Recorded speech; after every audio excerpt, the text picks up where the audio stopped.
ERC, quality service since 1972. Repairing TVs, console stereos, electronic musical instruments, pinball machines, arcade games, and more. Call 836-0454. This is James Spann with the afternoon edition of the Weather Xtreme video. This is for Wednesday, the 23rd day of September. It's warm, it's muggy, feels more like summer, but this is the first full day of fall. Let's look out the window and see what's happening today. First off, the view coming from the Birmingham Skycam. Nice to see some blue sky up there. Again, a little chance to dry out. Now, it's not dry everywhere, but for the Birmingham Metro, looks like we'll make it 2 days in a row without rain. There's the Tuscaloosa Skycam, pretty much the same sky there in West Alabama. That's looking east from the top of the Tuscaloosa County Courthouse.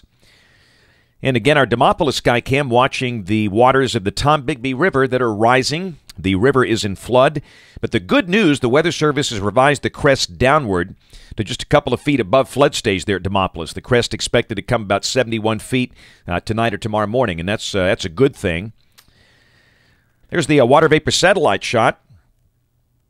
Big upper low that's sitting out there about where Nebraska, Kansas, and Colorado come together. That's produced the big snow back in the Colorado Rockies for the past couple of days. And out ahead of that, we're in that warm, unstable sector. And down below, there's the radar at 225.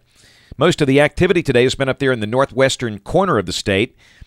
In fact, we've actually had some flash flood warnings for Lawrence County and some of the counties up in the Tennessee Valley.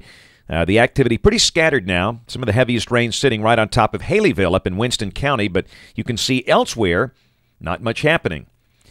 And not much happening around the nation. Pretty quiet September look. We've got flash flood watch up for parts of Middle Tennessee, and those dots represent flash flood warnings that were earlier up for parts of the Tennessee Valley of extreme North Alabama. Those are in the process of expiring now. Rain for the next 5 days. This is, by the way, valid through Monday morning at 7 o'clock. Suggesting about 2 inches up on the Tennessee-Alabama border, and amounts closer to 1 inch down on the Gulf Coast. And looks like Saturday might be the day with the better coverage of rain and storms over the next 5 days. And I promise we look at this every day, but there's just not much happening in the tropics. All's quiet. So let's look at modeling. This is the 12Z GFS, valid at 1 o'clock tomorrow, 1 o'clock Thursday. Upper low not moving much over the nation's breadbasket. Upper ridge in place here. The warm air aloft should suppress a lot of the showers. Any showers tomorrow should be scattered. There's the surface chart. Again, just like today, warm, muggy, a few spots getting a shower or storm.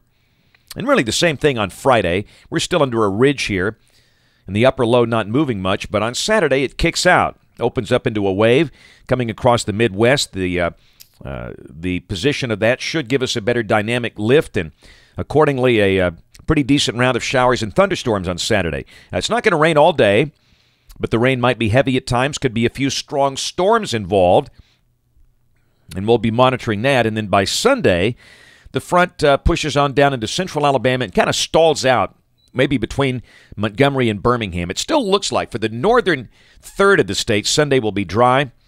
Maybe a stray shower for Birmingham, and even down south, not much rain. And we're going to wait until a second front comes through that will really clear things out. Notice that thickness packing up north. Monday, a vortex rounds the base of the upper low, and that's going to drive that secondary front in here. And again, for Monday, we'll mention some risk of a shower. I don't think it rains a lot, and that moisture by then should be limited. And Tuesday, look at the strength of that eastern trough. A lot stronger than the run we showed you this morning, and that's going to drive some really nice air down here if that's right. I'd be highs in the mid-70s, lows down in the mid-50s, and maybe upper 40s for the cooler valleys. It's not going to be the one that gets everybody down in the 40s, but it certainly will get us down in the 50s. Wednesday looks dry as a bone. Thursday of next week, the 1st of October, dry. And Friday, the 2nd of October, dry. So by golly, we've got a dry week coming up next week, and that's great. End of the forecast. This is October 9th. Looking for that big push of cool air. Not going to happen with that. There's a nice trough over the northeastern states, but not much extension down here. But the good news, that looks dry. Keep in mind, October is historically the driest month of the year around here. That's it for the Weather Xtreme video today. We'll have notes on the blog. The next video here by 7 o'clock tomorrow morning. And if you're local to us, we invite you to watch us on television this evening, ABC 3340 at 5, 6, and 10. Again, thanks for watching. Have a wonderful evening, and God bless.